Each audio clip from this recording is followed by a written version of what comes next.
Let's take a look at the best in slot tank gear you can find as a druid in Icecrown. Now this set we're about to go over is a survival set, so all we care about is defensive stats. Now in the end of this video I will show some natural changes you can do if you want to go a little more offensive, if you think your survival is good enough. Let's start with the set and off pieces, and why we choose to go with this particular setup. If we look at the set bonuses, the 2 set bonus makes our swipe and lacerate do 20% more damage, which is great. It gives more threat, more damage. The 4 set bonus makes your enrage ability no longer decrease your armor, and just that part on its own is great, because you no longer have to worry about compensating for it with bark skin and being scared of using it while you take a lot of damage. So just that part alone is great, but on top of that, it now decreases all damage taken by 12% during its duration. So on top of that, it becomes one of your strongest defensive cooldowns you can use on demand. So it's just a crazy set bonus that's very valuable for tanking. Now you could go for all the off pieces instead and choose to ignore the set. Now that will net you around 120 more stamina, which is great, but not as great as this cooldown and your damage on swipe and lacerate. So we will definitely go for the set bonus. Now I've chosen to go with the chest as the off piece, so let's start the comparison there. Now hit and expertise is very valuable as offensive stats for a tank, because that's the 2 stats that has the most offensive value. So going for this chest just essentially trades crit and armor pen for hit and expertise, which is great. On top of that, it gives another socket, so we get that extra defensive value as well. So this chest is a great trade up from the set chest. Now some of the expertise from the chest went over the dodge cap, because now we're at 8.97%. So some of this went over the dodge cap, but it's still not worthless stats. We're still reducing the chance for the boss to parry. So I find this to be the best off piece you can go for, even though you get a little bit over your expertise cap, dodge cap. Now you could go for the head as well.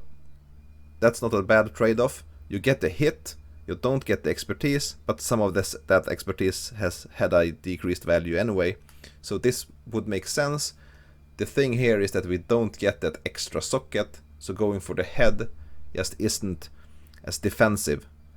And even though the expertise from the chest, some of it got the reduced value, the offensive stats from the chest is still better. So going for the chest is a better option both defensively and offensively. Now going for the shoulders, you just trade armor pen for haste, so that makes no sense really. You get the extra sockets, you get the increased survival, but the trade-off is not as great as with the chest. You could go with the gloves. The only thing here is the extra socket really. The stats are the same essentially. So you get the defensive value here, but you get almost no offensive value, so it's not as great as the chest. Now you could choose to go with these legs instead of the set legs. Now that you would get the extra sockets, you would get the defensive value, but then you're getting no expertise, but you get the hit, but then you would have to keep this set chest, so you lose the hit and expertise on this chest, so it won't be as good. So that's why we're going with this chest as the off piece. For the rest of the items, we can start with the neck. Now this bile encrusted medallion is your best in slot tank neck. It gives armor, defense, dodge, everything you need. The only neck really to consider is this noose of malachite. The only thing you trade here is armor for hit, so it's just not as good as a defensive neck. We'll come back to this a little later, but the best in slot tank neck is this one. Now for the back, we can go with this emblem back. It gives armor, defense, dodge. so it just gives great stats and is the best in slot tank survival back. Now the other back to consider is this Royal Crimson Cloak, and again it's the same story as the neck. This one trades armor for hit, so it's not as good for defensive purposes, but it's still a great tank back. For the bracers, these are the only 277 item level bracers, and therefore they pack the most stats, so this one just gives the most agility and stamina. So these are the best in slot tank bracers. For the belt, it's the same story really. It's the only 277 belt, so it packs the most stats, therefore it's the best belt. Now this Vengeful Noose gives the exact same stats, same sockets, so this belt is very good as well. You can keep this one until you get the best in slot one. It's just a little worse stamina wise, but it's not a big deal. For the boots, same thing goes, only 277 boots, most stamina, so it's the best boots.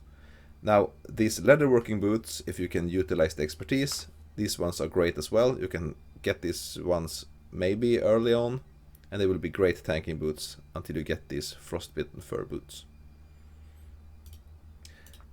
Now for the rings, we can start talk about this reputation ring here. Now the ring to compare this one to is this Abomination's Bloody ring. Now the stats are the same. This one gives defense, dodge, hit, as well as this one. This one has a little more stamina and a little more strength, but a little less of other stats. But this one have a proc for 2400 armor sometimes, so this ring just wins out defensively. So this is the best in slot tank ring.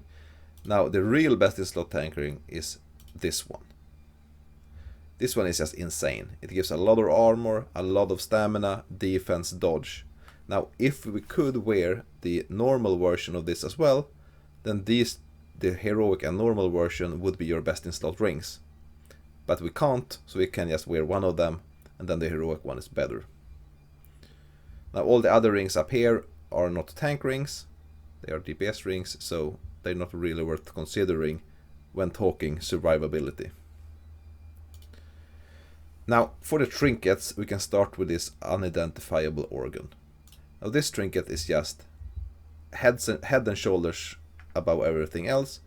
It gives a lot of armor passively, and it have this equip that gives you 27 stamina stack into 10 stacks, and it has a 60% chance on hit, so they will stack really fast.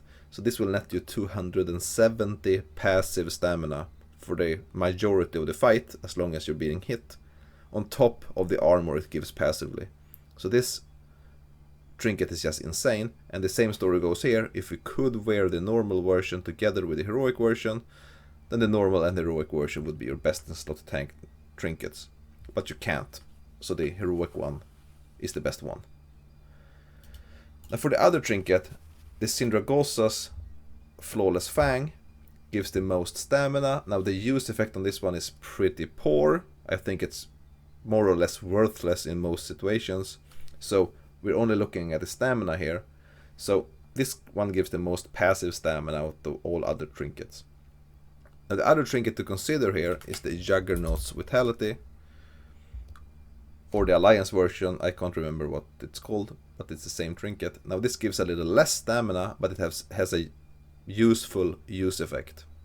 So if you're in a spot where a certain part of the fight is very intense, and that's the only thing that matters really in order for you to down the boss, then this trinket could be worth considering to boost you for that little bit of the fight.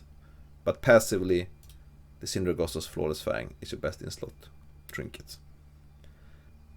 For the weapon, the Lich King Heroic polearm is the only 284 item level polearm, so this packs the most stats again. It gives 3 sockets, a lot of stamina, a lot of agility, and all of the other alternatives doesn't match up really.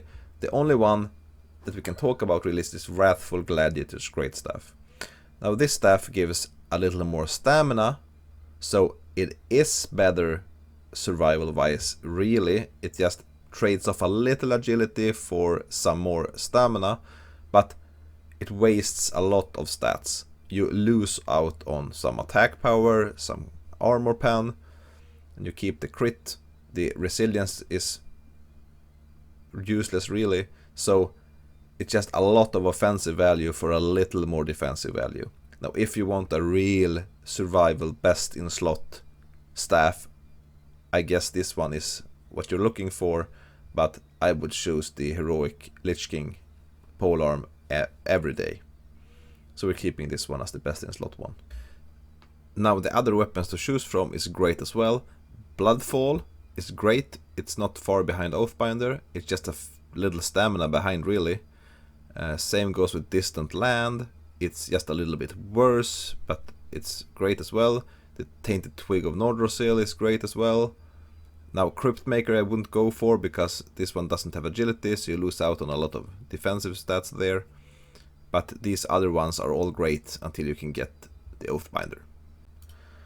Now for the idol, we get a new idol this phase. This one gives 44 agility, stacks 5 times when we use Lacerate, so it's really 220 passive agility. Now that's 20 more than our current idol, so it's just a little bit better than the Idol of Mutilation. So this is the best survival setup you can get your hands on. Now if you want to get a little more offensive, you think you're tanky enough, then you can see here that we are a little under the hit cap, so hit is very valuable for us now. So the first natural choices you can do is maybe change the neck for this neck and get a little more hit, a little less armor, but that's a trade-off you get to do if you want to go offensive. Same thing with the back. You can trade this back for the Royal Crimson Cloak to get a little more hit instead of the armor. And this trinket only gives stamina, so if you feel you don't need this, then you could trade this for a DPS trinket, and the best trinket to change to is of course the Deathbringer's Will. Now the odds are that you maybe don't have this early on in the phase if you are designed to tank, but we're talking best in slot lists here, so this is the best trinket you can go for if you want offensive values.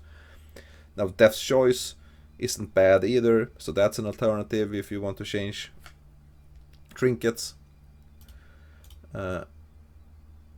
Yeah, I guess those are the first natural choices you can do if you still want to keep tanky but then be a little more offensive.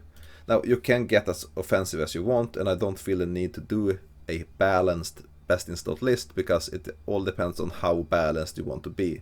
If you want to really just parse and you won't die because you're just outgearing the bosses, then I mean all cat gear would be your best options, I guess. So I don't feel the need to get more and more offensive.